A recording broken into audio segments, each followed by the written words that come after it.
So hi everyone, I welcome you all on study फंडा platform. आज के इस वीडियो में हम कवर करने वाले हैं दिसंबर के वीक 3 के सारे इंपॉर्टेंट करंट अफेयर। हमने ये लेक्चर सीरीज स्टार्ट करी है जिसमें हम आने वाले जितने भी इंपॉर्टेंट एग्जाम्स हैं, बीईटी और एसएससी, आईबीएससी आईओ2 जो कि आपके फेब के मंथ में होने वाला है, देन यूपीएससी सीएपीएफ जिसमें आपको लास्ट 8 से 10 महीने के करंट अफेयर्स करने हैं। सीडीएस का रिसेंटली नोटिफिकेशन रिलीज हुआ है जिसमें आपका दिसंबर मंथ बहुत ज्यादा क्रूशियल होने वाला है। तो इसमें हम इस वीक की सारी इंपॉर्टेंट करंट अफेयर कवर करेंगे। साथ ही साथ हम इसमें यह भी देखेंगे अदर एस्पेक्ट्स किसी भी चीज की, अगर से कोई कंट्री न्यूज में है उस कंट्री के पॉलिटिकल फिजिकल एस्पेक्ट्स क्या है वो सारे हम इसमें कवर करने वाले हैं। So the very first news we are having today is, जैसे आप ये फोटो देख के समझ ही गए होंगे कि जो हमारी फर्स्ट न्यूज है वो होने वाली है इजिप्ट से। अब इजिप्ट में रिसेंटली हुआ क्या है, यहाँ पे हुए प्रेसिडेंशियल इलेक्शन। तो इस प्रेसिडेंशियल इलेक्शन में रिसेंटली जो अब्दुल फतेह अल सीसी है, अब्दुल फतेह अल सीसी ये तीसरे बार यहाँ के प्रेसिडेंट इलेक्ट हुए हैं। आपने कुछ महीने पहले ये न्यूज देखी होगी कि रिसेंटली हमारे prime minister Narendra Modi Egypt के विजिट पे गए थे जहां पे उन्हें वहां का हाईएस्ट अवार्ड भी मिला था, that is order of Nile. तो here it is Abdul Fattah al Sisi जो कि थर्ड टाइम प्रेसिडेंशियल इलेक्शन जीते हैं। यहां पे हमारे लिए इंपॉर्टेंट ये है कि हमें सबसे पहले जानना है कि इजिप्ट की कैपिटल क्या है। So talking about it's capital, इसकी कैपिटल है कायरो और यहाँ की जो करेंसी है, यहाँ की जो करेंसी है वो है Egyptian pound, it is Egyptian pound.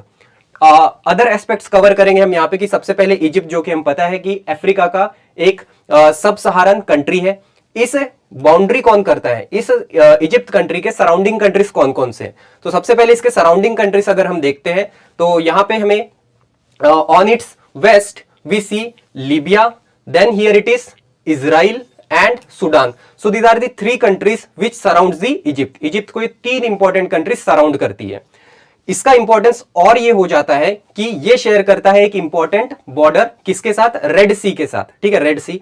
और रेड सी को अगर आप यहां पे ऑब्जर्व करते हो तो रेड सी के ईस्टर्न साइड पे हमें देखने को मिलता है एशिया और इसके वेस्टर्न साइड पे हमें देखने को मिलता है अफ्रीका। तो हम ये कह सकते हैं कि रेड सी जो है वो एशिया और अफ्रीका को अलग करता है। रेड सी के अपर साइड पे मेडिटेरेनियन सी हो जाता है और रेड सी के लोअर साइड पे ये क्या हो गया, हमारा इंडियन ओशन। क्योंकि अब हमारे पास यहाँ पे रेड सी है तो हम एक चीज ये भी कवर करेंगे कि रेड सी को कौन कौन से कंट्रीज सराउंड करते हैं। ओके, तो रेड सी को यहाँ पे हमारे पास कौन कौन से कंट्रीज सराउंड करते हैं, will see here that first it is Saudi Arabia, Sudan, Egypt, here we have Yemen, यहां पे होता है हमारे पास एरिट्रिया, एरिट्रिया जो कि एक अफ्रीकन कंट्री है, here it is Djibouti, Djibouti, Djibouti.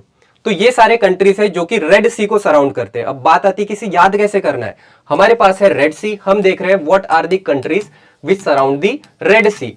तो रेड सी ही से हम एक वर्ड डिराइव कर लेते हैं जो कि सारे इन कंट्रीज के इनिशियल्स होंगे।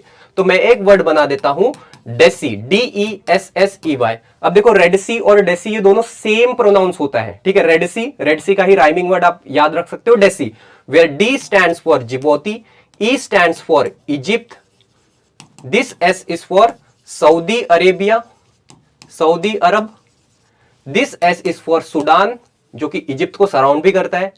Next we have it is Eritrea, हमारे पास एरिट्रिया है और Y is for Yemen, Y is for Yemen. तो रेड सी से आप डेसी याद कर लोगे, डेसी आपको सभी रेड सी के सराउंडिंग कंट्रीज के इनिशियल लेटर्स दे देगा।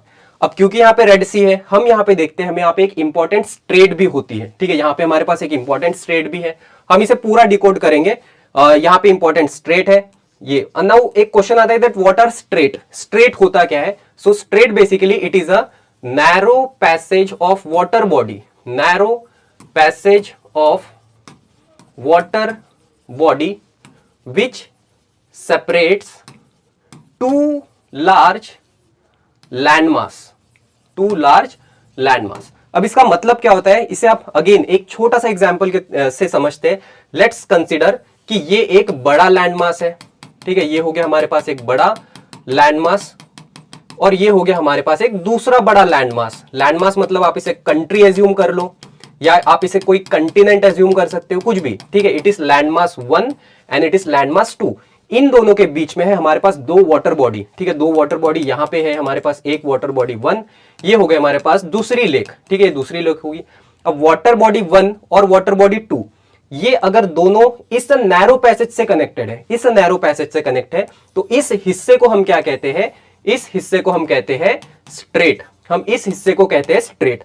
तो यही चीज हमें यहां देखने को मिलती है। यहां पे हम देखते हैं कि यहां पे एक बड़ी लैंडमास है, ठीक है, यहां पे एक दूसरी बड़ी लैंडमास है जो कि यहां पे हो गया यमन और यहां पे हो गया जिबौती, ठीक है, जिबौती।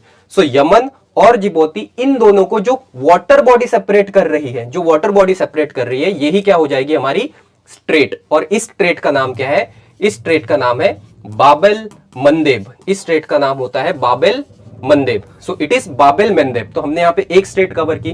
क्या स्ट्रेट को मैं ऐसा कह सकता हूं कि strait it is a narrow passage which connects two large water body, ठीक है, दो लार्ज वाटर बॉडी को कनेक्ट करता है और दो लार्ज लैंडमास को सेपरेट करता है, राइट। हम यहां पे क्या कह सकते हैं कि यही बाबेल मंडेब स्ट्रेट दो लार्ज वाटर बॉडी, वो दो लार्ज वाटर बॉडी कौन सी है, रेड सी, और यहां पे है हमारे पास Gulf of Aden, Gulf of Aden, Red Sea और गल्फ ऑफ एडन को कनेक्ट करता है बाबेल मंडेब और दो लैंडमास को सेपरेट करता है। कौन से दो लैंडमास, जिबौती और यमन। साथ ही साथ हमें फर्दर और रेड सी को और हम इसे डिकोड करेंगे, इसका पूरा मैपिंग एस्पेक्ट हमें देखने वाला है। सो ओवरऑल कुल मिला के जो रेड सी है वो मुझे कुछ इस तरीके से दिखता है, ठीक है, ये जो रेड सी है ये हमें ऐसे दिखता है। So it is Red Sea. Red Sea में हमने यहां पे देख लिया कि बाबेल मंडेब कहां है। लाइकवाइज इसका ये वाला जो एक्सटेंशन है, ये इसे कहते हैं हम सुएज गल्फ, ठीक है, सुएज गल्फ। सुएज से शायद आपको और एक नाम याद आ जाता होगा, सुएज कैनाल, ठीक है, Suez canal, very good. Whereas ये जो सेकंड एक्सटेंशन है रेड सी का, इसे हम क्या कहते हैं, गल्फ ऑफ अकाबा। इसका नाम क्या है, gulf of Aqaba. So Suez gulf और गल्फ ऑफ अकाबा ये किसके पार्ट है, ये दोनों पार्ट है हमारे रेड सी के। अब ये सुएज गल्फ को हमने क्या किया, फर्दर आगे और एक्सटेंशन किया, ठीक है, आर्टिफिशियली हमने उसे डिग करके और हमने वहां पे एक चैनल बना दी, एक कनाल बना दिया, ठीक है, एक कनाल बना दिया जो कि किसे कनेक्ट कर रहा है, जो कि कनेक्ट कर रहा है मेडिटेरेनियन सी को, मेडिटेरेनियन सी को। और यही लॉन्ग कैनाल, आर्टिफिशियल कैनाल जो कि हमने डिग करके बनाई है, इससे ही हम क्या कहते हैं, यही हो जाता है हमारा Suez canal, Suez canal which is the largest artificial canal, जिसकी लेंथ है अप्रोक्सीमेटली 194 किलोमीटर, 194 किलोमीटर। तो सुएज कैनाल के बारे में अगर मैं आपको कुछ डिटेल दूं तो Suez canal first time operational for navigation, ठीक है, नेविगेशन पर्पस के लिए ये कब ऑपरेशनल हुआ था या कब स्टार्ट हुआ था, तो ये स्टार्ट हुआ था 1869 में, 1869 में। तो 1869 से अगर हम आज तक का ईयर काउंट करते हैं तो ऑलमोस्ट 150 साल हो जाते हैं इसे, ठीक है, 150 साल हो जाते हैं। और रिसेंटली 1956 में, 1956 में, नॉट रिसेंटली, कुछ साल पहले 1956 में इसे इजिप्ट ने नेशनलाइज किया है। तो फिलहाल इसकी अथॉरिटी किसके पास है, फिलहाल इसकी अथॉरिटी इजिप्ट के पास है। इजिप्ट ने इसे नेशनलाइज कब किया है, 1956 में। इनॉग्रेट कब हुआ था, 1869 में, 1869 में। So that is all about Red Sea. हमने यहाँ पे रेड सी पढ़ा है, ठीक है, हमने यहाँ पे दो इसके स्ट्रेट्स का मतलब समझा है, ठीक है, स्ट्रेट का मतलब समझा है यहाँ पे, और हमने एक स्ट्रेट भी देखा है दैट इज बाबेल मंडेब। मेरा आपसे एक छोटा सा क्वेश्चन है, एक स्टेट मैंने आपको बताया है, दूसरा स्टेट मैं यहां पे प्लॉट करूंगा और आपको उसका नाम कमेंट सेक्शन में बताना है। Okay, so the second state, again यहां पे हम देखते हैं, यहां पे हमने बनाया है ऐसे रेड सी, रेड सी के दो एक्सटेंशन, जिसे हमने इसका नाम दिया है गल्फ ऑफ अकाबा। ये गल्फ ऑफ अकाबा कनेक्ट कर रहा है रेड सी को। यहां पे भी हमें एक छोटा सा पैसेज दिखता है, ठीक है, it is also narrow passage of water body. तो ये भी क्या हो जाएगी, ये भी एक स्ट्रेट बन जाएगी। आपको कमेंट सेक्शन में ये बताना है दैट इस स्ट्रेट का नाम क्या है, इस स्ट्रेट का नाम क्या है जो कि गल्फ ऑफ अकाबा और रेड सी को कनेक्ट करती है, ठीक है, गल्फ ऑफ अकाबा और रेड सी को कनेक्ट करती है। इसके ये आपका होमवर्क रहेगा। नेक्स्ट हम देखते हैं फर्दर, जब हम इजिप्ट का फिजिकल मैप देखते हैं, फिजिकल मैप एक्सप्लोर करते हैं, तो हमारे पास यहाँ पे एक इंपॉर्टेंट फिजिकल फीचर है, ये हमें दिखता है। अब ये कौन सा शेप है, ये कौन सा शेप है, it is a triangular shape. ये तो हो गया हमारा ट्राइंगुलर शेप। और ट्राइंगुलर लैंडमास को ही क्या कहते हैं, जो कि तीन साइड से वाटर बॉडी से सराउंड होता है, तीन साइड से वाटर से सराउंड होता है। यहां पे सुएज गल्फ, यहां पे अकाबा और यहां पे रेड सी। तो तीन साइड से ये ट्राइंगुलर लैंडमास सराउंडेड है और इसी ट्राइंगुलर लैंडमास को हम क्या कहते हैं, पेनिनसुला, पेनिनसुला। और इस पेनिनसुला का नाम क्या है, it is Sinai peninsula, it is Sinai peninsula. तो सिनाई पेनिनसुला ये किस कंट्री का हिस्सा है, ये है हमारे इजिप्ट का हिस्सा। So that's all for that's all about Egypt. हमने इजिप्ट को बहुत ही डिटेल में डिकोड किया है। देखो, न्यूज हमारे पास स्टार्ट हुई थी अब्देल फतेह अल सीसी से, जो कि प्रेसिडेंट बना, लेकिन हमने इसी बहाने उसके बारे में सारी डिटेल में कवर की है। ओके, अब यहां पे और एक लास्ट इंपॉर्टेंट चीज है जिसके ऊपर बहुत बार क्वेश्चन आया है, यूपीएससी आगे भी पूछ सकता है। यहां पे ये जो दिख रहा है हमें आर्टिफिशियल कैनाल, ठीक है, आर्टिफिशियल कैनाल जिसे कि हम कहते हैं सुएज कैनाल, यहां पे 4 इंपॉर्टेंट लेक्स हैं, ठीक है, 4 इंपॉर्टेंट लेक्स है। तो हम इन लेक्स को हम यहां पे नॉर्थ टू साउथ में अरेंज करेंगे। ये हो गया हमारा Suez canal, it is north, it is south.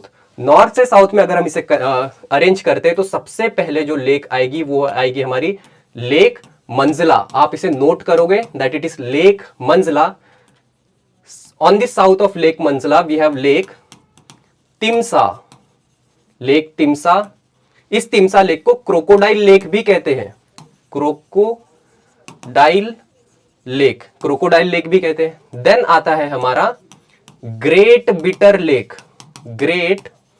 Bitter Lake, और लास्ट में आएगा हमारा Little Bitter Lake. Last it is Little Bitter Lake. So ये सारी चीजें आपको याद करनी है। इसके ऊपर पीवाईक्यू है, बहुत सारे इसके ऊपर क्वेश्चन आते हैं, पीसीएस में आता है, यूपीएससी में आता है, ठीक है। सो ये हमारा सारा इजिप्ट कवर होता है, राइट। और यही सारी डिटेल आपको इस मैप बुक में भी मिल जाएगी, जहां पे प्रॉपरली थॉरोली रिसर्च करके सारी एक एक छोटी छोटी डिटेल्स जो आपको कहीं नहीं मिलेंगी एग्जाम पॉइंट ऑफ व्यू से, ठीक है। फिजिकल एस्पेक्ट्स एक जगह होगी, एग्जाम वाला हमसे क्या पूछ रहा है, ये सारी डिमांड आपकी इस बुक से फुलफिल कर सकते हैं। आप चाहे तो इसे ऑर्डर कर सकते हैं फ्लिपकार्ट, अमेजॉन से, आपको लिंक भी इसका डिस्क्रिप्शन पे मिल जाएगा।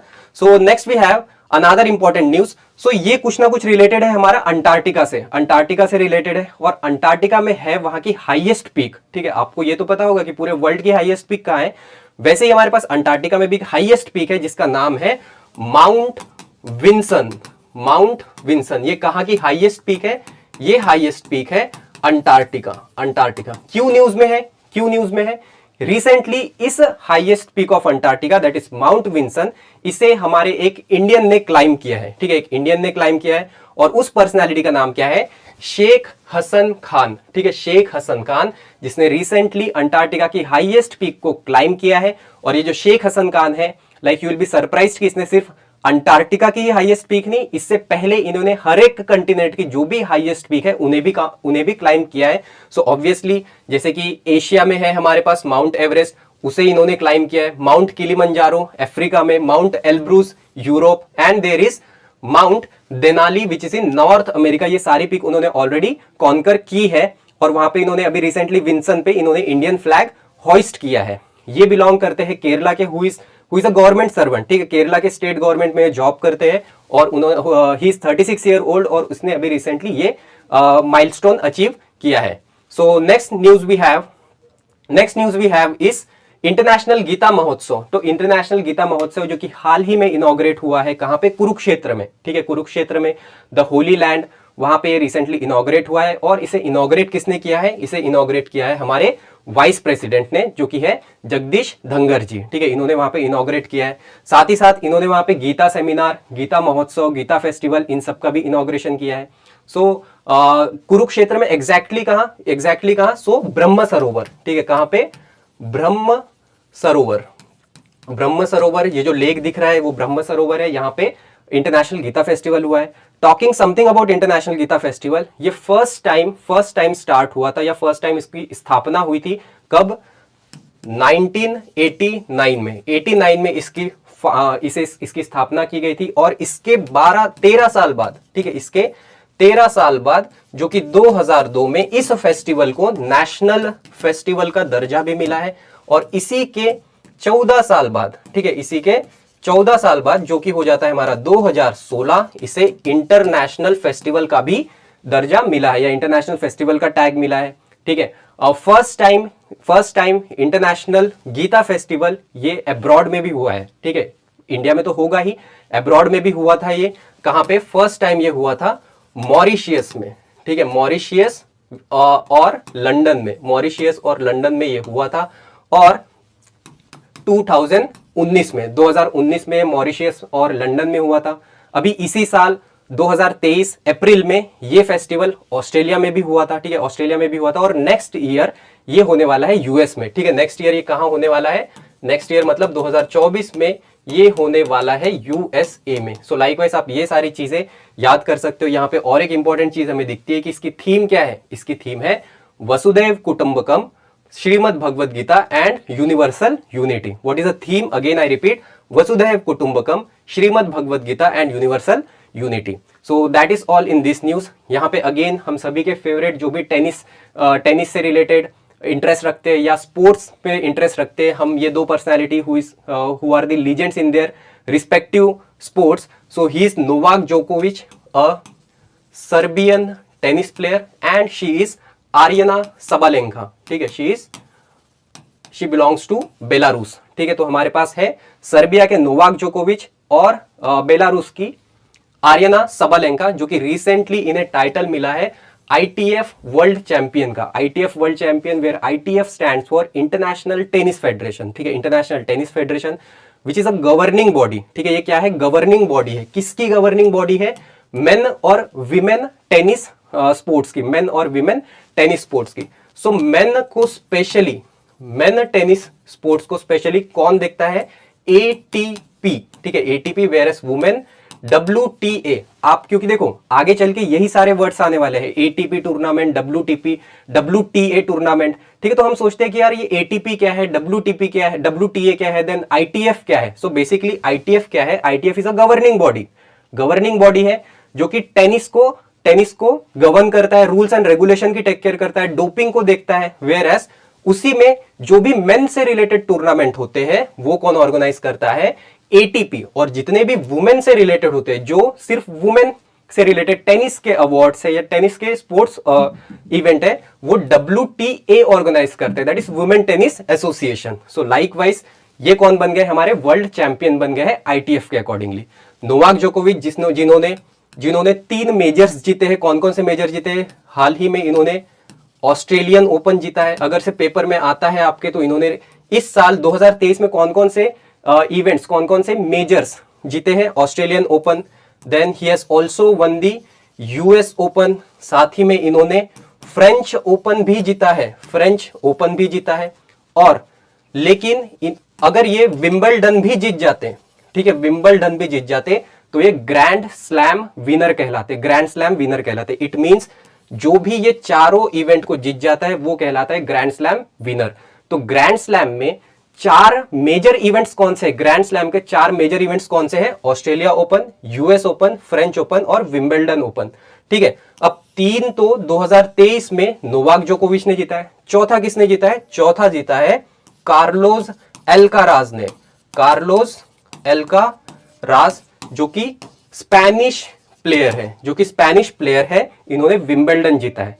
तो अब आपको समझ में आ गया होगा कि यार विंबलडन क्या है, फ्रेंच क्या है, US क्या है और ऑस्ट्रेलियन ओपन क्या है। और एक छोटी सी डिटेल मैं यहाँ पे आपके साथ शेयर करना चाहूंगा कि अब इनका डिफरेंस भी समझ ही लेते हैं यार, ठीक है। FCAT में यही पूछा जाता है कि विंबलडन कहाँ खेला जाता है, ग्रास पे खेलते हैं, क्ले पे खेलते हैं या हार्ड कोर्ट पे खेलते हैं। सो विंबलडन जो कि ओल्डेस्ट टेनिस इवेंट है, ठीक है, it is oldest tennis event जो कि खेला जाता है ग्रास कोर्ट पे। कहां खेला जाता है, ये ग्रास कोर्ट पे खेला जाता है। वेरएज जो फ्रेंच ओपन है ये कहां खेला जाता है, ये खेला जाता है क्ले कोर्ट पे। कहां खेला जाता है, ये क्ले कोर्ट पे। और जो ऊपर के 2 है हमारे पास US और ऑस्ट्रेलियन ओपन, ये खेला जाता है हार्ड कोर्ट पे, ठीक है, हार्ड कोर्ट पे। आपने देखा होगा, ठीक है। तो बेसिकली डिफरेंस ये होता है।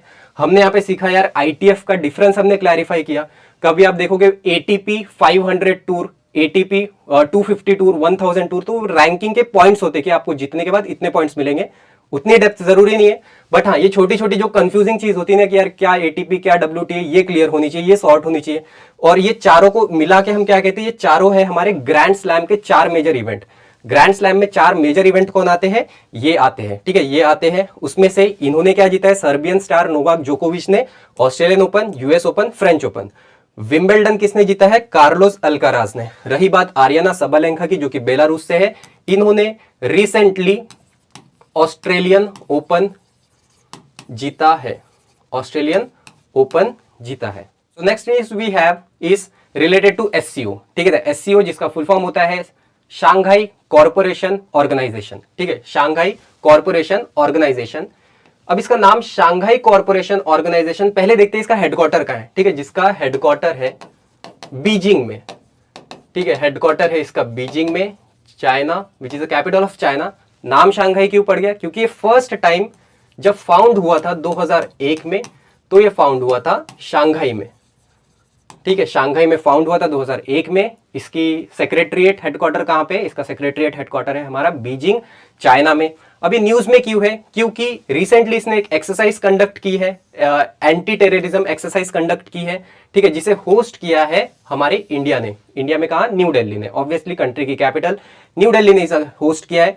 और इसका एम क्या है? The aim is to improve the cooperation between SCO member, identifying the suppressing the misuse of internet for illegal activities, ठीक है। तो इस पर्पस के लिए इसकी मीटिंग होस्ट की गई थी न्यू दिल्ली, इंडिया में।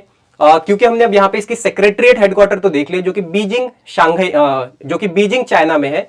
इसकी और एक बॉडी है, ठीक है, इसकी और एक बॉडी है which is called as RATS, ठीक है, जिसका नाम क्या है? रैट्स, विच स्टैंड्स फॉर, आप लिख सकते हो इसे, regional anti terrorist structure, anti terrorist structure, जो कि बेस्ड है कहां पे?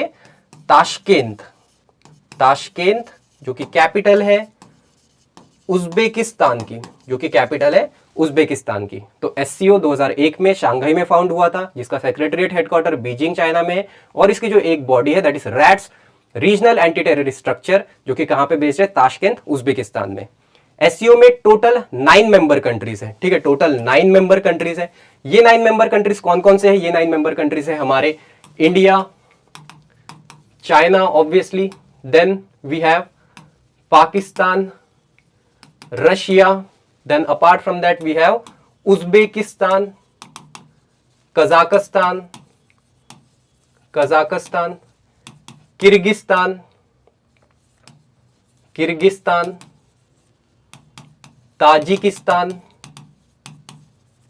ताजिकिस्तान एंड लास्टली ईरान, जो कि इसका लेटेस्ट मेंबर है, apart from full flash member, इसके कई सारे डायलॉग पार्टनर्स हैं, ऑब्जर्वर्स हैं, ठीक है। So that is a different thing, okay. अब इसका काम क्या है? बेसिकली एससीओ का काम है, क्योंकि एससीओ अब देख रहे हो कि काम ही किसके ऊपर कर रहा है? वो टेररिस्ट पे, एंटी टेररिज्म पे कर रहा है। तो इसका काम है सोशल सिक्योरिटी मेंटेन करना, ठीक है। देन रीजनल टेररिज्म जो होते हैं, हिंटरलैंड टेररिज्म जो होते हैं, उनके ऊपर उन्हें कंसील करना। देन लेटर ऑन जो एथनिक कन्फ्लिक्ट्स होती है, उन्हें चेक्स लगाना, ठीक है। तो ये सारा इन सब का एससीओ ऑर्गेनाइजेशन का काम है। Next we'll see the important current affair, most important for our defence point of view, that is India's Akash missile, ठीक है, इंडिया की आकाश मिसाइल, ठीक है। अब आकाश मिसाइल ने एक बहुत ही इंपॉर्टेंट माइलस्टोन अचीव किया है, ठीक है। क्यों? ये बन गई है दुनिया की पहली मिसाइल जिसने 4 टारगेट्स एक साथ एंगेज किए हैं एट द हाइट ऑफ और at the target range of 25 kilometre पे, ठीक है। आकाश मिसाइल सिस्टम इसने क्या किया है? आकाश मिसाइल ने ग्लोबली पहली मिसाइल बन गई जिसने 4 टारगेट को एक साथ एंगेज किया है, ठीक है, at 25 kilometre. So let's discuss something about Akash missile. Akash missile जो कि क्या है? हमारी आकाश है, तो हमें आकाश में देखना है। कहां से देखेंगे हम? सरफेस से एयर में, ठीक है, सरफेस से एयर में। तो सिंपली याद कर लो that it is a surface to air medium range missile, surface to air medium range missile, जिसे कि डेवलप किया है, इट इज डेवलप्ड बाय, आपको पता है कि इंडिया की सबसे highly defence development organisation body कौन सी है?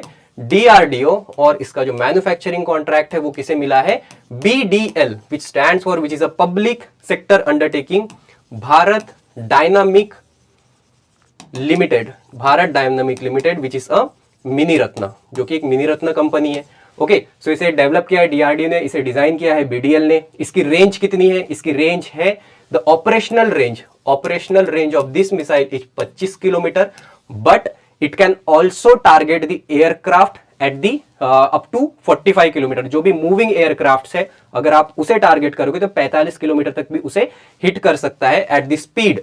At the speed it can go up to a speed of 2.5 Mac, ठीक है, 2.5 मैक की स्पीड तक भी जा सकता है। So that is Akash missile, Akash missile. अब ये जो आकाश मिसाइल है और ये जो हमने इंपॉर्टेंट माइलस्टोन अचीव किया, ये किया कहाँ है? तो रिसेंटली एयरफोर्स की एक एक्सरसाइज हुई थी उस एक्सरसाइज का नाम है अस्त्र शक्ति। अस्त्र शक्ति 2023 किसने कंडक्ट की है? एयरफोर्स ने। एयरफोर्स ने कहां पे? Suryalanka air force station. Air force station जो कि बेस्ड है आंध्र प्रदेश में। ठीक है, ये एयरफोर्स स्टेशन कहां पे है? आंध्र प्रदेश में है। So that is all about Akash missile system. कौन सा एयरफोर्स का एक्सरसाइज में ये शोकेश किया है उन्होंने? तो ये किया है अस्त्र शक्ति एयरफोर्स एक्सरसाइज, जो कि कहां पे हुई है? सूर्यलंका एयरफोर्स स्टेशन आंध्र प्रदेश में। अब उसी सूर्यलंका एयरफोर्स स्टेशन जहां पे अस्त्र शक्ति एक्सरसाइज होने वाली है, वहां पे हमने और एक मिसाइल टेस्ट की है, एक मिसाइल डिफेंस सिस्टम टेस्ट किया है जिसका नाम है समर। ये समर है क्या? समर है एयर डिफेंस मिसाइल सिस्टम। ठीक है, एयर डिफेंस मिसाइल सिस्टम। अगर से कोई दूसरा कंट्री हमारे ऊपर मिसाइल लॉन्च करते हैं तो उससे कैसे डिफेंस करना है, तो ये उससे रिलेटेड है। Where SAMAR stands for surface to air missile for assured retaliation. Retaliate करने के लिए अगर से कोई मिसाइल हम पे लॉन्च करता है तो हमें पक्का एश्योर्ड रिटालिएशन हम भी लेंगे। सो दैट इज समर ये भी उसी एक्सरसाइज में शोकेश हुई है, अस्त्र शक्ति, जो कि सूर्यलंका एयरफोर्स स्टेशन आंध्र प्रदेश में हुई है। इसके बारे में again, what is SAMAR? It is a quick reaction surface to air missile defence system, जो कि इसे बनाया किसने है? इसे बनाया है एक बेस यूनिट है। कहां पे? मेंटेनेंस कमांड के अंदर में। मेंटेनेंस कमांड कहां है एयरफोर्स का? तो maintenance command it is headquartered at Nagpur. वहां की एक बेस यूनिट है अलोंग विद प्राइवेट पार्टनर्स। ठीक है, प्राइवेट पार्टनर्स का भी इसमें बहुत बड़ा योगदान रहा है। तो इन दोनों ने मिला के ये डिफेंस सिस्टम बनाया है। ठीक है, अब बात करते हैं समर की। तो समर जो ये मिसाइल डिफेंस सिस्टम है, इसके दो वेरिएंट्स है हमारे पास। ठीक है, इसके हमारे पास दो वेरिएंट है। एक का नाम है समर 1 और एक है समर 2। समर 1 जिसकी रेंज है 10 to 12 kilometre, whereas Samar 2 जिसकी रेंज है ऑलमोस्ट 25 किलोमीटर, उससे ऑलमोस्ट डबल। समर 1 जो कि ऑपरेट कर सकता है at a speed of up to 2.5 Mach, और Samar 2 which can operate up to a speed of 4.5 Mach, which is almost 4.5 times the speed of sound। तो ये हमारी सारी बात हो गई समर के बारे में। क्या है ये? मिसाइल डिफेंस टेक्नोलॉजी या मिसाइल डिफेंस सिस्टम है, जो कि हमारे एयरक्राफ्ट्स, एरियल मनूवर्स, इनके ऊपर ये अटैक कर सकता है। So that is SAMAR 1 and SAMAR 2। Next हम देखते हैं important news which is related to Asian development bank.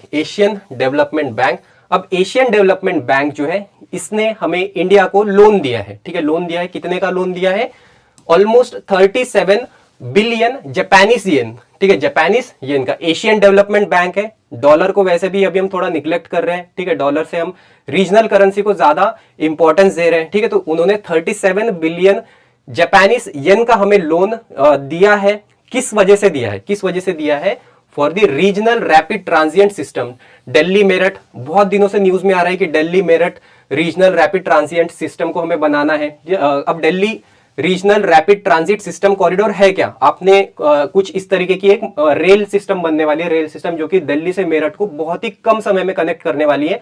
Almost हमारा 1 से 1.5 घंटा बचाने वाली है। ओके, इसको हमने रिसेंटली नाम दिया है, जो भी हमारा आरआरटीएस है, दिल्ली मेरठ आरआरटीएस, इसको हमने रैपिडेक्स नाम दिया था। ठीक है, हमने रैपिडेक्स नाम दिया था, और इसी रैपिडेक्स को हमने रिसेंटली रिनेम भी किया है। ठीक है, इसी रैपिडेक्स को हमने रिसेंटली रिनेम किया है बाय नमो भारतम ट्रेन, नमो भारतम रेल। ठीक है, तो रैपिडेक्स ये वही है जिसका नाम हमने दिल्ली मेरठ आरआरटीएस, जिसे हमने रैपिडेक्स नाम रखा था, और उस रैपिडेक्स का नाम चेंज करके हमने नमो भारतम रेल रख दिया है। Okay, so that is all about this news. आपका एक छोटा सा आप एक कमेंट में मुझे बता सकते हो कि एडीबी जो एशियन डेवलपमेंट बैंक है, इसका हेडक्वार्टर कहाँ है? ठीक है, इसका हेडक्वार्टर कहाँ पे है, ये आप यहाँ पे कमेंट सेक्शन में मुझे बताओगे। नेक्स्ट न्यूज हमारे पास है, ये बहुत ही ब्यूटीफुल बिल्डिंग अभी रिसेंटली सूरत में बनी हुई है। ठीक है, सूरत में बनी है। अब आप देख सकते हो इसका स्ट्रक्चर, इसका साइज कितना बड़ा है। पूरी बिल्डिंग जो है इसमें ऑलमोस्ट है हमारे पास 9 ब्लॉक्स। कितने ब्लॉक्स है हमारे पास? है टोटल 9 ब्लॉक्स, और इस 9 ब्लॉक्स में ऑलमोस्ट 4500 ऑफिसेस है।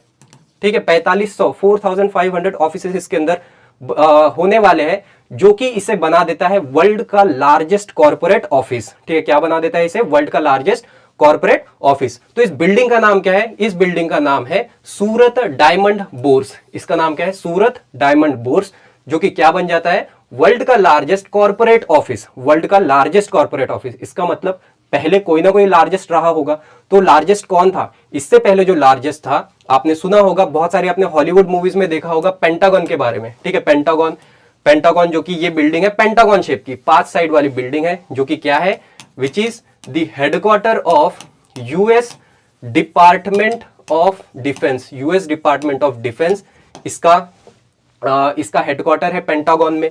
ठीक है, पेंटागन बिल्डिंग जो कि कहां पे है? वर्जीनिया प्रोविंस में, वर्जीनिया स्टेट में। ठीक है, वर्जीनिया स्टेट में इसने इसे ओवरटेक किया है। किसने?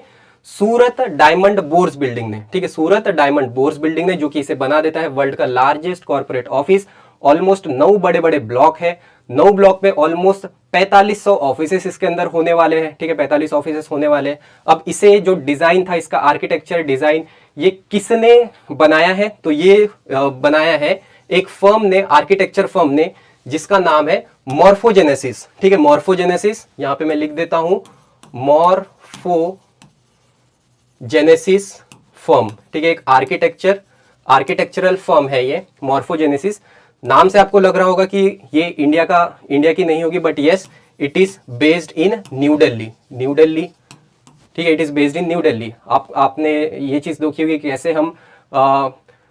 कैसे हम लोकल फर्म्स हो गए या इंडियन फर्म्स को हम ज्यादा एक्सप्लोर कर रहे हैं। So that is morphogenesis. So that is all about Surat Diamond Bourse. Next we have again an important report. हर हफ्ते हमारे पास एक इंपॉर्टेंट रिपोर्ट आती है। आज भी हमारे पास एक बहुत इंपॉर्टेंट रिपोर्ट है, specially for the UPSC exam. UPSC exam अगर आप डिकोड करते हो, आपने देखा होगा कि हमारे पास 3 रैंक्स आते हैं। ठीक है, 3 इंपॉर्टेंट रैंक्स आते हैं। अभी आप समझोगे कि मैं किन कैटेगरी की बात कर रहा हूं। So we have here that 5th logistic performance index 2023। क्योंकि ये 5th है, तो obviously first logistic performance index कब आया होगा? 2018 में। ठीक है, 23 में 5 हटा दो तो 2018 में इसका पहला एडिशन आया था। इसे लॉन्च किसने किया? इसे लॉन्च किया है मिनिस्ट्री ऑफ कॉमर्स ने। मिनिस्ट्री ऑफ कॉमर्स, जो कि कौन है? हमारे मिस्टर पीयूष गोयल। ठीक है, पीयूष गोयल जी ने ये रिपोर्ट लॉन्च की है। ये रिपोर्ट कहती क्या है? इस रिपोर्ट को हम लीड्स रिपोर्ट कहते हैं 2023, where LEADS stand for logistic ease across different state. Logistic ease across different state. हर एक स्टेट में हमारा लॉजिस्टिक का परफॉर्मेंस कैसा रहा है, वहां पे इंफ्रास्ट्रक्चर कैसा है, क्या वो इंप्रूव हो रहा है, क्या वो डिक्रीज हो रहा है। तो एक्चुअली ये रिपोर्ट हमें बहुत ही पॉजिटिव साइन देती है कि हाँ, हमारा जो भी ट्रेड है, ट्रांसपोर्टेशन है, इंफ्रास्ट्रक्चर डेवलपमेंट है, ये सारा इंक्रीज हुआ है। साथ ही साथ ये हमें इंडिया के लॉजिस्टिक डिपार्टमेंट जो है, या लॉजिस्टिक सेक्टर जो है, लॉजिस्टिक सेक्टर,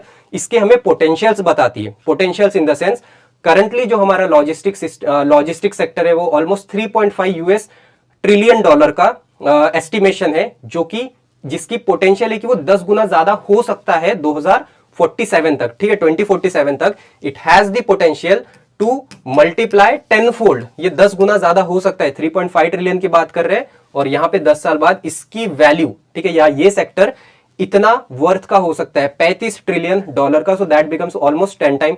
कौन कौन से सेक्टर की बात करता है, इसके डायमेंशंस क्या है, इसके इंडिकेटर्स क्या है? तो ये बात करता है data driven index to access logistic infrastructure अलग अलग स्टेट में। ठीक है, services and human resource across all 38 states and union territory, that is 28 states and 8 union territory. यहां पे इनकी परफॉर्मेंस की बात करता है, और इस परफॉर्मेंस के बेसिस पे हम देते हैं 3 कैटेगरी। ठीक है, परफॉर्मेंस के बेस पे उन्हीं इंडिकेटर्स पे इनका स्कोर कितना आया है, उसके बेसिस पे हम 3 कैटेगरी यहां पे बनाते हैं। The first is achievers. Achievers category में हम उसे डालेंगे, उन स्टेट्स को रखते हैं जिनका स्कोर 90% से ऊपर आया है, जिनका स्कोर 90% से ऊपर आया। फास्ट मूवर में हम उन स्टेट्स को रखेंगे जिसका स्कोर 80 to 90% के बीच में है। और एस्पायरर्स, ठीक है, एस्पायरर्स में हम उन स्टेट्स को रखेंगे जिनका स्कोर लेस देन 80% है, जिनका स्कोर लेस देन 80% है। तो जो हमारी 3 कैटेगरी है लीड्स रिपोर्टिंग के अकॉर्डिंग, वो कौन सी है? अचीवर्स, फास्ट मूवर और एस्पायरर्स। ठीक है, अचीवर्स, फास्ट मूवर और एस्पायरर। आपका चौथा ऑप्शन में शायद ये बना सकता हूं, एस्पिरेंट्स। ठीक है, पांचवी कैटेगरी में बना सकता हूं रनर अप। रनर अप, अब अगर मैं आपको पूछूं इन 5 में से कौन सी कैटेगरी नहीं है, कौन सी कैटेगरी नहीं है, तो एस्पिरेंट और रनर अप ऐसी कोई कैटेगरी नहीं है। 3 कैटेगरी है हमारे पास, achievers, fast movers and aspirants. अलग अलग हमने स्टेट को भी रीजनली डिवाइड किया है। कोस्टल स्टेट्स, ठीक है, कोस्टल स्टेट्स हो गए जो कि हमारे गुजरात से स्टार्ट होगा, Gujarat, Maharashtra, Karnataka, Goa, Tamil Nadu, then we have Kerala, Odisha, West Bengal, ठीक है, इन सब में क्लासिफाई कर सकते हैं। लैंडलॉक स्टेट्स, ठीक है, जो कि लैंड से सराउंडेड है। Then we have north eastern group को हमने अलग कैटेगरी बनाई कि नॉर्थ ईस्टर्न में किसका परफॉर्मेंस सही रहा है। देन यूनियन टेरिटरी के, ऐसी हमारे पास 4 स्टेट वाइज या यूनियन टेरिटरी वाइज हमारे पास कैटेगरी है। एक एक को हम पढ़ेंगे कि कोस्टल स्टेट्स में अचीवर्स का परफॉर्मेंस कैसा रहा है। First it is Andhra Pradesh, Gujarat, Karnataka. Then fast movers में कौन से स्टेट्स है, केरला एंड महाराष्ट्र। एस्पायरर्स में कौन आता है, गोवा, ओडिशा एंड वेस्ट बंगाल। लैंडलॉक में who falls in the achievers category, Haryana, Punjab and Telangana. Fast movers में मध्य प्रदेश, राजस्थान, उत्तराखंड। किसका परफॉर्मेंस 80% स्कोर से लेस है, वो है Bihar, Chhattisgarh and Himachal Pradesh. Then we have north eastern group again, जिसका बेस्ट परफॉर्मेंस रहा है 2000 Assam, Sikkim and Tripura. Fast movers में अरुणाचल एंड नागालैंड। एस्पिरर्स में Manipur, Nagaland and Mizoram. We have in the union territory, yes it is Chandigarh and Delhi who is the best performer or who are the achievers. Then we have fast movers Andaman Nicobar, Lakshadweep, Dadra Nagar Haveli, Jammu Kashmir, Ladakh. देखो list थोड़ी लंबी है but in case UPSC का ये favourite topic होता है कि achievers, runner up और एस्पिरर्स में कौन सा किस कैटेगरी में। हम ये तो प्रेडिक्ट कर नहीं सकते कि यार यही इंपॉर्टेंट है, ठीक है, तो एटलीस्ट एक बार रीड जरूर कर लेना, ठीक है, आपको रीड करना है।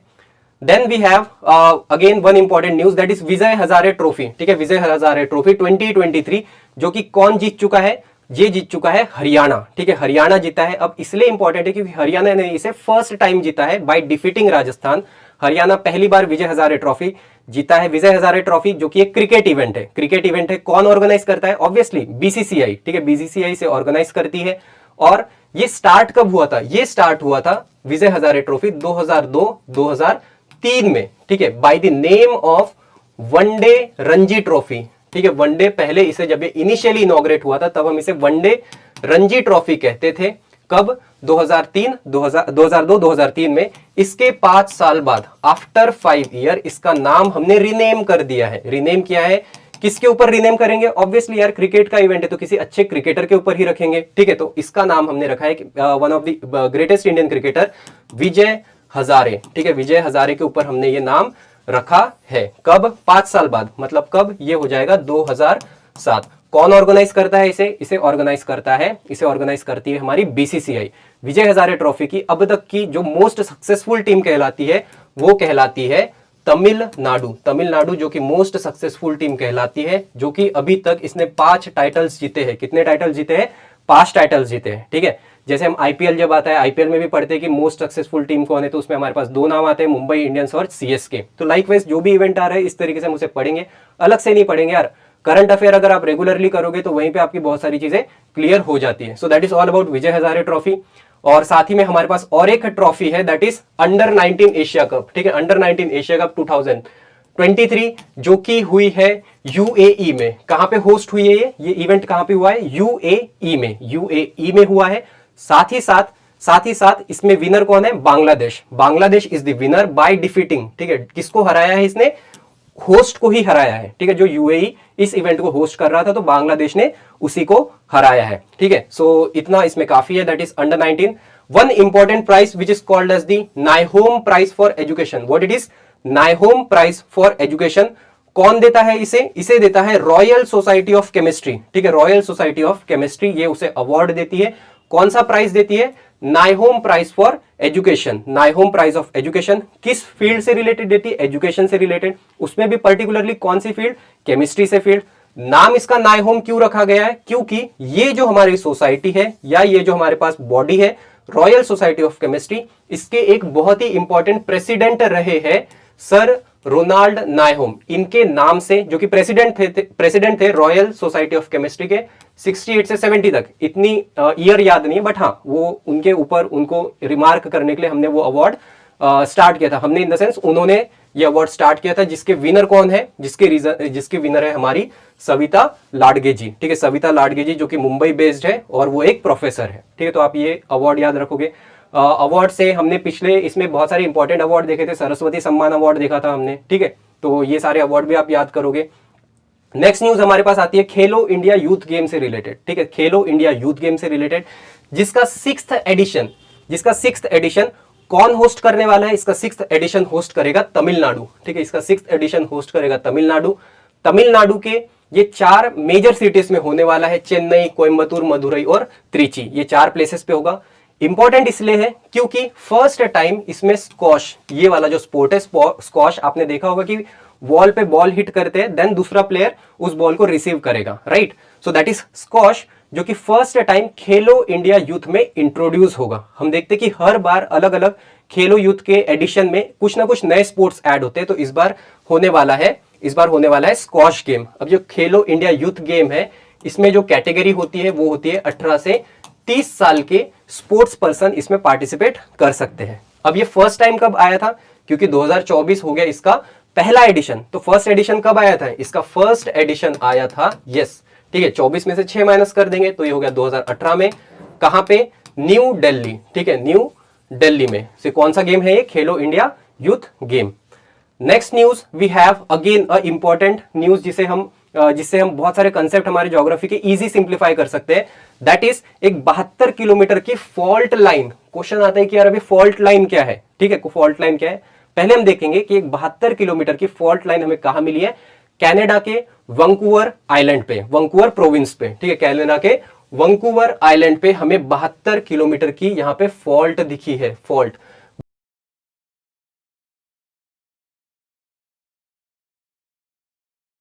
बेसिकली फॉल्ट दिखी है मतलब क्या है? यहां पे जमीन में एक क्रैक आया हुआ है, क्रैक आया है या फ्रैक्चर आया है या सरफेस रप्चर आया है, surface rupture. Next news we have again an important award, that is FIH award. FIH award किससे रिलेटेड है? हॉकी से रिलेटेड। ठीक है, हॉकी से रिलेटेड। फुल फॉर्म क्या है? फुल फॉर्म है इसका इंटरनेशनल हॉकी फेडरेशन। ठीक है, इंटरनेशनल हॉकी फेडरेशन। सो ये इसका फुल फॉर्म हो गया है। सो ये अवार्ड 2023 में इंपॉर्टेंट इसलिए क्योंकि यहाँ पे आते हैं हमारे पास 2 इंपॉर्टेंट पर्सनैलिटी और दोनों इंडियन है। बहुत ही प्राउड की चीज है कि हॉकी फील्ड में हम कितना अच्छा प्रोग्रेस कर रहे हैं। ठीक है, अपार्ट फ्रॉम क्रिकेट में तो हम है ही एक्सपर्ट, लेकिन हॉकी में भी हम धीरे धीरे हमारा प्रमोशन बहुत अच्छे से हो रहा है। सो वी हैव हार्दिक सिंह। ठीक है, हार्दिक सिंह जिसे क्या मिला है? 2023 FIH player of the award. ठीक है, player of the year award in main section. Likewise women में जो हमारे पास है सविता पूनिया। ठीक है, सविता पूनिया जी, ठीक है, हरियाणा से बिलोंग करती है, जिन्हें मिला है goalkeeper of the year award. ठीक है, goalkeeper of the year award. कौन सा? FIH 2023 goalkeeper of the award year award for women section. ठीक है, वुमेन सेक्शन। तो मैं एटलीस्ट ये 2 नाम याद करने, आप इसकी फर्दर डिटेल ये भी देख सकते हो कि player of the year women section में किसे मिला है? तो वो मिला है जैन डी वॉर्ड को। ठीक है, जैन डी वॉर्ड को। लेकिन एटलीस्ट ना जो इंडियन है यार उन्हें याद रखो पहले। ठीक है, जो इंडियन है उन्हें याद रखो। बाकी जो एक्स्ट्रा डिटेल्स है कि best women player of the year किसे मिला है और best main goalkeeper year of the award किसे मिला है, ये सारी डिटेल्ड छोटी छोटी डिटेल या एक्स्ट्रा डिटेल आपको PDF के फॉर्मेट में मिलेगी, जो कि आप डिस्क्रिप्शन या टेलीग्राम ग्रुप से डाउनलोड कर पाओगे। Next will have again most important part. देखो बहुत ज्यादा इंटरेस्टिंग लेक्चर है आज का, आपको भी बहुत सारी नई नई चीजें सीखने को मिल रही होगी विथ प्रॉपर एग्जाम्पल्स। ठीक है, I expect so. If not you can comment section में आप मुझे बताओगे सारी चीजें। So here we have is Essequibo region. Essequibo region, अब ये एसिक्विबो रीजन है कहां पे? ये है कहां पे? तो हमारे पास है ये हो गया हमारा साउथ अमेरिका। ठीक है, साउथ अमेरिका पे है हमारे पास यहाँ पे 2 important country, the one is Venezuela and second is Guyana. ठीक है, साउथ अमेरिका में हमारे पास 2 इंपॉर्टेंट कंट्रीज है, वेनेजुएला और गुयाना। तो ये जो एसिक्विबो रीजन है ये है डिस्प्यूटेड रीजन। ठीक है, ये क्या है? एक डिस्प्यूटेड रीजन है। डिस्प्यूटेड रीजन किन 2 कंट्री के बीच में? वेनेजुएला और गुयाना। ठीक है, ये वाला जो रीजन है ये एसिक्विबो रीजन कहलाता है। अब इसे कंट्रोल कौन करता है? इसे कंट्रोल करता है, ठीक है, इसे कंट्रोल करता है गुयाना, इसे कंट्रोल करता है गुयाना, बट वेनेजुएला जो है वो भी इसे क्लेम करता है, वो भी इसे क्लेम करता है। तो ये जो इशू है ये एग्जैक्टली वैसा ही जो हमारा जम्मू कश्मीर का इशू है इंडिया पाकिस्तान के साथ में, जो कि है तो हमारा हिस्सा, ठीक है तो हमारा हिस्सा, लेकिन उसे कंट्रोल या उसे क्लेम पाकिस्तान भी करता है, ठीक है। तो वैसा ही ये इशू कहां पे चल रहा है, वेनेजुएला और गुयाना के बीच में। रीजन का नाम क्या है, इंडिया पाकिस्तान के पॉइंट ऑफ व्यू से वो रीजन कौन सा होगा, जम्मू कश्मीर। वैसे ही वेनेजुएला और गुयाना के पॉइंट ऑफ व्यू से वो रीजन कौन सा हो गया, एसीक्वेबो रीजन, एसीक्वेबो रीजन। अब बात ये आती है कि यार इसके ऊपर क्लेम करने का रीजन क्या है, ठीक है। हमें पता है कि साउथ अमेरिकन कंट्रीज जो है वहां पे बहुत सारे मिनरल्स है, ऑयल डिपॉजिट्स है, ठीक है। So this region is very rich for इस ऑयल एंड मिनरल्स, ऑयल और मिनरल्स के लिए बहुत ज्यादा इंपॉर्टेंट है ये रीजन, ठीक है। तो इस वजह से वो इस पे क्लेम करना चाहते हैं, ठीक है, क्लेम करना चाहते हैं। बट एक अच्छी चीज ये है, at least on paper both the country says कि दोनों भी इस रीजन को हथियाने के लिए या ऑक्युपाई करने के लिए किसी फोर्स का यूज नहीं करेंगे या फोर्सफुल ग्रैब नहीं करेंगे, वॉर इनिशिएट नहीं करेंगे, ठीक है। बट हु नोस कि आगे क्या होता है, दो कंट्री के बीच में क्या चल रहा है। इंटरनेशनली तो ऐसी चीजें हमें बोलनी ही पड़ती है। So we have one more important award, बहुत इंपॉर्टेंट वीक था हमारा ये, कुछ जो भी इंपॉर्टेंट चीजें वो नहीं छूटनी चाहिए। सो साहित्य अकेडमी अवार्ड अनाउंस हुए हैं 2023। ये जो साहित्य अकेडमी अवार्ड है ये मिलते हैं हमारे 22 scheduled language plus other regional language में, ठीक है। 22 scheduled language plus other regional language. Other regional language में क्या क्या हो सकती है, अदर रीजनल लैंग्वेज में आ जाती है हमारी राजस्थानी लैंग्वेज, ठीक है, जो कि शेड्यूल्ड लैंग्वेज तो नहीं है बट वो एक रीजनल लैंग्वेज। तो इन सभी फील्ड में ये दिया जाता है, जो भी नॉवेल लिख रहे हैं उस लैंग्वेज में, देन पोएट्री लिख रहे हैं, शॉर्ट स्टोरीज लिखते हैं, ठीक है, ये सारी चीजों में ये अवार्ड मिलते हैं। हमने यहाँ पे इस टेबल में हमने कवर किए हैं जो हमारी 6 क्लासिकल लैंग्वेज है, 6 क्लासिकल लैंग्वेज, कन्नड़, मलयालम, उड़िया, संस्कृत, तमिल और तेलुगु। ये हमने 6 क्लासिकल लैंग्वेज कवर किए और 2 हिंदी और इंग्लिश ये कवर किया है, ये कवर किया है। अपार्ट फ्रॉम दैट पीडीएफ में आपको डिटेल्ड सभी इसका आपको लिस्ट वाइज मिलेगा, आप उसे एक बार रीड करोगे, ज्यादा एम्फोसिस आप इस पे दे सकते हो। Okay, so will read it out one by one. In English language, Requiem in Raga Janki जो कि एक नॉवेल है, किसने लिखी है, name of the author is Neelum Saran Gour. Hindi language में ये अवार्ड मिला है मुझे पहचानो, जो कि अगेन एक नॉवेल है, किसके द्वारा लिखी गई है, संजीव के द्वारा। कन्नड़ा लैंग्वेज में महाभारत अनुसंधान भारत जो कि पोएट्री है, किसने लिखी है, लक्ष्मेश तोलपड़ी ने। मलयालम लैंग्वेज में किस वर्क के लिए मिली है, मलया नोवेल इंटे देश कंगला, जो कि लिटरली स्टडी है, ठीक है, प्रोनाउंसिएशन के लिए थोड़ा सा सॉरी, बट ये लिखी किसने है, ईवी रामकृष्णन ने। उड़िया में दैट इज अप्रसुत्ता प्रत्यया जो कि पोएट्री है, आशुतोष परिदा ने लिखा है। संस्कृत में इट इज शून्य मेघानम पोएट्री है, अरुण रंजन मिश्रा ने लिखी गई है। तमिल में इट इज नीरवियल पोएट्री है, शॉर्ट स्टोरी है, जो कि किसने लिखी है, राजशेखरन ने, ठीक है। Then last we have Telugu that is Rameswaram Kakulu Marikonni Kathalu, जो कि एक शॉर्ट स्टोरी है, टी पट्टाभी सत्यम ने लिखा गया है, ठीक है, टी पट्टाभी सत्यम ने ये बुक लिखी है। तो ये इंपॉर्टेंट अवार्ड्स हो गए। Will and up by a very beautiful information for you all. हम देखते हैं कि यार आजकल ना हमें फोन पे इस तरीके के मैसेजेस बहुत आ रहे हैं, ठीक है, मैसेजेस बहुत आ रहे हैं जो कि आपके अकाउंट में 10,000 क्रेडिट हुए हैं, क्लेम करने के लिए इस लिंक पे क्लिक करें, जो कि हमें पता है कि हम इतने तो डम है नहीं। ओके, सो यहाँ पे इस तरीके का जो स्कैम होता है, ठीक है, इस तरीके का जो स्कैम होता है इसे हम क्या कहते हैं, स्मिशिंग थ्रेट। वर्ड आपको याद रखना है, specially defence aspirant paper 2 point of view से, सीएपीएफ एस्पिरेंट्स, आईबीएसीआईओ में आप टियर 2 का जो लिखोगे, इंटरनल सिक्योरिटी में आप इस तरीके का साइबर सिक्योरिटी इशू में ये पॉइंट लिख सकते हो, स्मिशिंग थ्रेट। अब बात यह है कि रिसेंटली गवर्नमेंट ऑफ इंडिया ने इसके ऊपर थोड़ा सा फोकस करते हुए हमें बताया कि इससे अलर्ट रहो। उन्होंने एक गाइडलाइन जारी की है जो हमने बताया कि स्मिशिंग थ्रेट आजकल बहुत ज्यादा हो रहा है, तो उससे अलर्ट रहना है। होता क्या है, एक मैसेज आता है जिसमें एक लिंक दी हुई होती है, ठीक है, तो इसमें क्या क्या चीज है, जिसके थ्रू क्या होता है, जिसके थ्रू स्कैम किया जाता है या हमारे साथ फ्रॉड किया जाता है, या हमारी इंपॉर्टेंट डेटा जैसे कि हमारा अकाउंट नंबर, हमारा आधार नंबर, हमारा पैन कार्ड नंबर, वो इस लिंक के फॉर्म में हमसे लेते हैं।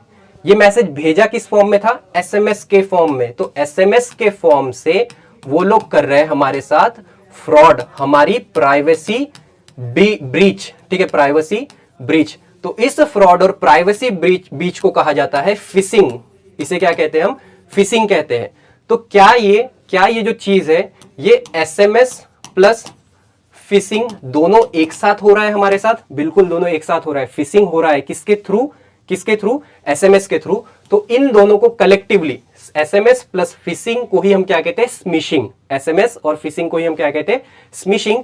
जिससे रिसेंटली गवर्नमेंट ने हमें एक एडवाइजरी जारी की थी कि आपको इससे अलर्ट रहना है। So will see what fishing is. Phishing refers to an attempt to steal sensitive information, typically in the form of username, passport, credit card, number, bank account information or other important data in order to utilize or sell the stolen information. किस तरह से work करता है? जो कि attacker है, जो कि हैकर है, वो क्या करेगा? एक मैसेज सेंड करेगा विथ अ मलिशियस लिंक। एक लिंक के साथ हमें एक एसएमएस सेंड करेगा। क्यों? द यूजर फिर उस यूजर जो है, जो हम है, उस लिंक को ओपन करेंगे और वो लिंक ओपन करने से क्या होगा? हमारा जो भी इंपॉर्टेंट डेटा है हम उसे शेयर कर रहे हैं, ठीक है, हम उसे एक्सेस दे रहे हैं। और the data is used by the attack to commit fraud and produce profit, ठीक है। तो ये होता है हमारा स्मिशिंग, जो कि क्या है? एसएमएस प्लस फिशिंग दोनों का कॉम्बिनेशन है, जिसे हम कहते हैं स्मिशिंग, जो कि एक नया टाइप ऑफ इमर्जिंग थ्रेट है। तो हम ये चीजें, emerging threat of social media, ये सारी चीजें में हम यूटिलाइज कर सकते हैं। तो be aware of such type of cyber attacks. Till then आज के लेक्चर में हमारा इतना ही था, ठीक है। If you like the video you can share it with your friends. आप कुछ सजेशंस आप कमेंट सेक्शन में दे सकते हो। जो भी मैंने आपसे क्वेश्चन पूछे हैं वो भी आप कमेंट सेक्शन में लिख सकते हो। Okay, so that is all about today's lecture. Week 3 में हमारे पास इतना ही था। वीक 4 में ऐसे ही बहुत सारी इंटरेस्टिंग चीज मैं आपके साथ शेयर करूंगा, जहां पे हम सिर्फ करंट अफेयर ही शेयर नहीं करेंगे, करंट अफेयर्स के साथ ही साथ हम कैसे एक एक सब्जेक्ट की स्पेसिफिक चीज को टारगेट करेंगे, हम ये भी सीखने वाले हैं। So that is all for today's lecture. Have a good day. जय हिंद एंड स्टडी वेल।